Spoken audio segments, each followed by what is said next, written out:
Assalamualaikum warahmatullahi wabarakatuh. Perkenalkan, nama saya Leni Anggraeni, mahasiswi program studi Administrasi Pendidikan kelas 7B, Fakultas Ilmu Pendidikan, Universitas Pendidikan Indonesia 2019.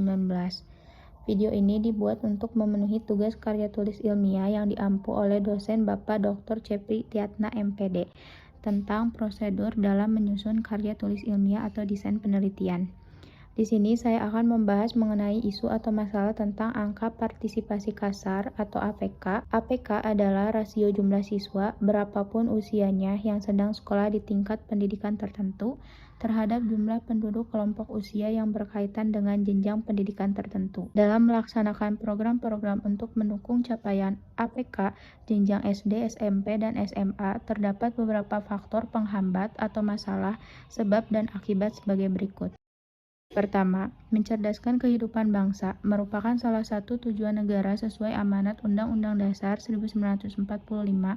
Namun, hingga usia 77 tahun kemerdekaan RI, segenap masyarakatnya masih belum mempunyai akses mengenyam dunia pendidikan formal selayaknya. Dari data UNICEF tahun 2016, banyak 2,5 juta anak Indonesia tidak dapat menikmati pendidikan lanjutan, yakni sebanyak 600.000 anak usia sekolah dasar dan 1,9 juta anak usia sekolah menengah pertama atau SMP. Kemudian masalah yang kedua, penyebab tingginya angka putus sekolah adalah karena faktor ekonomi atau sistem yang tidak berpihak pada mereka. Pusat Studi Kependudukan dan Kebijakan Universitas Gadjah Mada mengumumkan hasil penelitian hasil bantuan siswa miskin di Sumatera Utara, Jawa Barat, dan sebagainya. Ada temuan menarik bahwa sebanyak 47,3% responden menjawab tidak bersekolah lagi karena masalah biaya, kemudian 31% karena ingin membantu orang tua dengan bekerja, serta 9,4%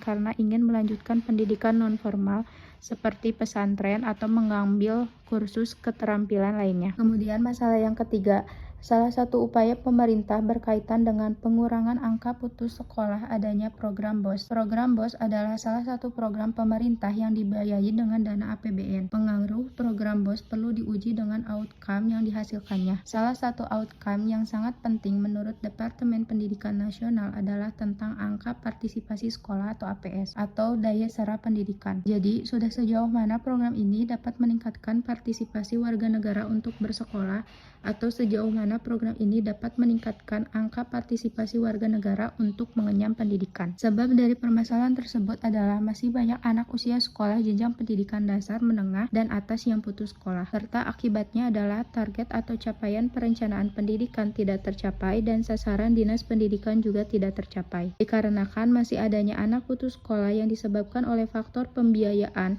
maka pemerintah menyediakan bantuan dana BOS. Maka dari itu, variabel Y sebagai objek penelitian atau fokus penelitian yang saya tentukan yaitu tentang pengaruh pemberian dana pendidikan bantuan operasional sekolah terhadap angka partisipasi kasar di Kota Bandung tahun 2018-2019, APK sebagai variabel Y dan dana BOS sebagai variabel X. Sekian yang bisa saya sampaikan. Terima kasih. Wassalamualaikum warahmatullahi wabarakatuh.